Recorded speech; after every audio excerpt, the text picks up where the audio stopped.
આ તરફ સુરેન્દ્રનગરમાં કડુ ગામે આવેલ ફાર્મા કંપનીમાં ચેકિંગ પ્રાંત અધિકારીની હાજરીમાં પાણીના નમૂના લેવામાં આવ્યા।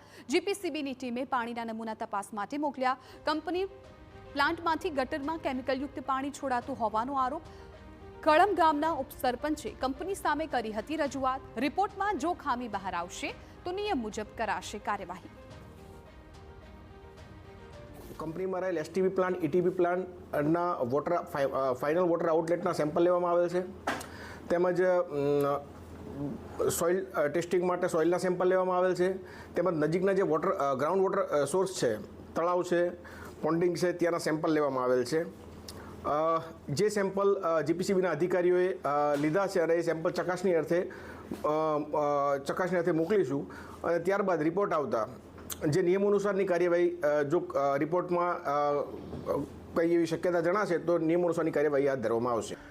કડુથી કળમ રોડ ઉપર એમક્યોર નામની એક ફાર્માસ્યુટિકલ કંપની આવેલી છે, તેમાંથી ઘણીવાર દૂષિત પાણી સાઈડમાં રહેલી આરએનબીની ગટરમાં છોડવામાં આવતું હતું, જેના અમોએ 2-3 વાર રજૂઆત પણ લેખિતમાં મામલતદાર સાહેબ તેમજ પ્રાંત સાહેબને કરેલી હતી અને એના સેમ્પલ પણ લેવાના હતા, પણ તે છતાં એનો કોઈ નિકાલ થયેલ નહોતો અને ફરી અમે પ્રાંત સાહેબને અરજી કરતાં આજરોજ પ્રાંત સાહેબ કંપનીની વિઝિટ કરી અને આજુબાજુના ગામના અમારા ગામના તળાવના તેમજ કંપનીની આજુબાજુના સેમ્પલ લઈ અને જીપીસીબીમાં મોકલેલ છે।